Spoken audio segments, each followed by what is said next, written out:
This channel does not promote any violent, harmful, or illegal activities. All content provided by this channel is meant for an educational purpose only.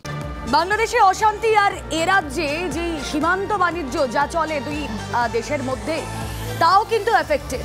আমরা বিভিন্ন সীমান্তে নজর রাখছি, যেমন দক্ষিণ দিনাজপুরের হিলি সীমান্তের ছবি আপনাদেরকে দেখিয়েছি। সেখানে বন্ধ দোকানপাট, সীমান্ত বাণিজ্য, স্থল বাণিজ্য যা তা একেবারে স্তব্ধ হয়ে গিয়েছে। যদিও সকাল 11টার পর কিছুটা হলেও দেখা যাচ্ছে যে সেখানে যাতায়াত চলছে। কি পরিস্থিতি সেখানকার আমাদের প্রতিনিধি জানাবেন। রূপক রয়েছেন সঙ্গে, পাশাপাশি আমরা সীমান্তে নজর রাখবো। কিছুক্ষণের মধ্যে আমাদের সঙ্গে পেট্রাপোল সীমান্ত থেকে থাকবেন প্রতিনিধি দীপঙ্কর দাস। তবে শুরুতেই চলে যাই দক্ষিণ দিনাজপুরে হিলি সীমান্তের ছবিটা ঘন্টা দেড়েক আগে তুমি দেখাচ্ছিলে রূপক। ছবিটা কি বদলালো নাকি এখনো শুনশান স্তব্ধ সীমান্ত বাণিজ্য? দেখো, সকাল 11টায় আজকে কিন্তু ওই হিলি অভিবাসন যে দপ্তর আইসিপি খুলেছে, সেখানে দুই দেশের মধ্যে কিন্তু যাতায়াত শুরু হয়েছে। আর সকাল থেকে কিন্তু আজ একদম ভোর সকাল থেকে কিন্তু বাংলাদেশি নাগরিক যারা ভারতের বিভিন্ন জায়গায় ছিল তারা এই হিলি স্থলবন্দরে এসে পৌঁছায়। তারা কিন্তু চরম উৎকণ্ঠায় ছিল, কারণ পরিবারের সঙ্গে যোগাযোগ করতে পারছিল না, পাশাপাশি তারা বাড়ি ফিরতে পারবে কিনা সেটাও কিন্তু তাদের মধ্যে একটা সংশয় ছিল। অবশেষে সকাল 11টার সময় দুই দেশের মধ্যে সবুজ সংকেত মেলে তারপর শুরু হয় কিন্তু এই যাতায়াত। তবে এখন পর্যন্ত কিন্তু স্থলবন্দরতে কোনো রকম আমদানি রপ্তানি শুরু হয়নি। ভারত বাংলাদেশের যারা ব্যবসায়ী রয়েছে, আন্তর্জাতিক ব্যবসায়ী, তারা হিলি জিরো পয়েন্টে বৈঠক করেছে এবং ভারতীয় যারা ব্যবসায়ী রয়েছে তাদের তরফে কিন্তু ভাবে জানানো হয়েছে এখন পর্যন্ত পানামা বন্দর, যেখানে হিলির ওপারে যে ভারতীয় যেসব ট্রাক থাকে সেখানে 90টি লরির চালক এবং তার খালাসিরা রয়েছে, তাদেরকে আগে ভারতে ফেরার ব্যবস্থা করতে হবে, তারপরে কিন্তু এদিক থেকে রপ্তানি শুরু হবে বলে কিন্তু ব্যবসায়ীরা সাফ জানিয়েছে। কিন্তু এখন দেখার বিষয় কখন এই রপ্তানি শুরু হয়। তবে বিএসএফ এর পক্ষ থেকে কিন্তু এখানে কমান্ডেন্ট অফিসার ছিলেন এবং উচ্চপদস্থ আধিকারিকরা ছিলেন, তারা এখানে বৈঠক করেছেন, বিজিবির সঙ্গে বৈঠক করেছেন, একদম জিরো পয়েন্টে হিলির ব্যবসায়ীদের সঙ্গে তাদের সঙ্গেও বৈঠক করেছেন। এই এলাকায় যাতে কোনো রকম উত্তেজনা না তৈরি হয় তার জন্য কিন্তু পুরো চালানো হচ্ছে। কিন্তু এখানে দুই গাড়ি সেনা চলে এসেছে, তারা হিলির একটি ক্লাবে তারা রাখা হয়েছে এবং গতকাল রাত থেকে তারা কিন্তু সীমান্তবর্তী এলাকায় তারা কিন্তু পেট্রোলিং শুরু করছে এবং নজরদারি চালাচ্ছে।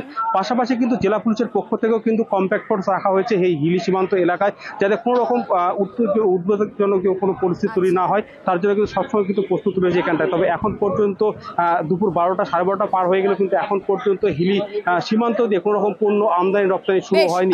তবে সীমান্তের ছবিটা আমরা দেখালাম, এবার আপনাদেরকে দেখাবো পেট্রাপোলের ছবিটা। আমাদের প্রতিনিধি দীপঙ্কর দাস থাকবেন আমাদের সঙ্গে। তবে তার আগে যে ছবিটা আপনাদের দেখাবো, পেট্রাপোল সীমান্তে গিয়ে পৌঁছেছেন সীমান্ত সুরক্ষা খতিয়ে দেখতে বিএসএফ এর ডিজি। সেই ছবি আপনাদেরকে দেখাচ্ছি। বিএসএফ এর ডিজি এই মুহূর্তে পৌঁছেছেন সেখানে পেট্রাপোল সীমান্তে, পরিস্থিতি খতিয়ে দেখছেন তিনি। নিরাপত্তার বিষয়ে আরও কড়া নজরদারির প্রয়োজন, সেই পুরো বিষয়টাই দেখছেন। আধিকারিকদের নিয়ে বৈঠক করছেন ডিজি, সেই ছবি আপনাদেরকে দেখাচ্ছি।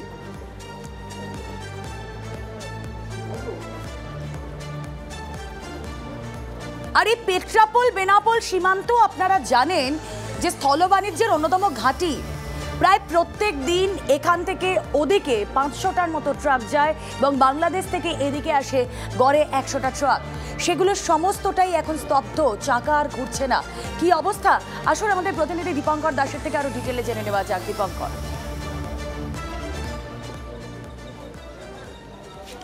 দেখো, প্রথমে তোমায় বলি যে খবরটা তুমি কথা বলছিলে, বিএসএফ এর ডিজি তিনি এই মুহূর্তে বৈঠক করছেন বিএসএফ এর আধিকারিকদের সঙ্গে এবং কিছুক্ষণ পর তিনি সংবাদ মাধ্যমের সঙ্গে মিট করবেন এমনটা জানা যাচ্ছে।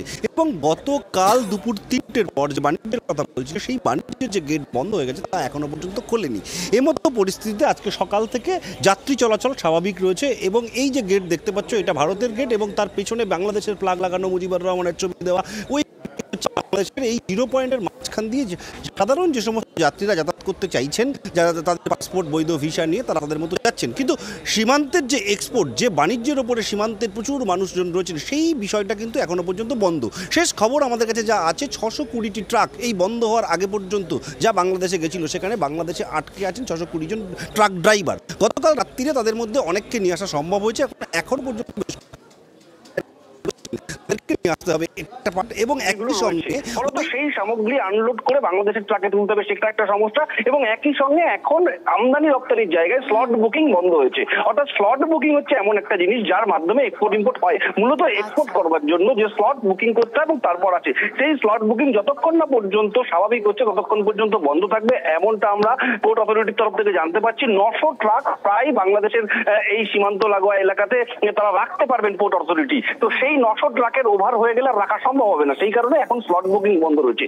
এই জায়গা থেকে পেট্রাপোল সীমান্তের যে বর্ডারকে কেন্দ্র করে ব্যবসা, দেখো আরো যে সমস্ত যাত্রী চলাচল যারা করতে চাইছেন, যারা এখান থেকে যাওয়ার জন্য আসছেন, তারা কিন্তু নির্বিঘ্নে যেতে পারছেন। যেসব মানুষের সঙ্গে আমরা কথা বলেছি তাতে কিন্তু প্রচুর মানুষ যেটা বলছেন, তারা আতঙ্কের মধ্যে আছেন, কিন্তু তারা তাদের জায়গায়, তাদের নিজেদের জায়গায় ফিরে যেতে চাইছেন। আমরা একটু কথা বলার চেষ্টা করবো যে আপনারা কি বাড়িতে ফিরে যেতে চাইছেন? তুমি কথা বলো, আমাদের পরিস্থিতির দিকে নজর থাকবে আপাতত। ধন্যবাদ।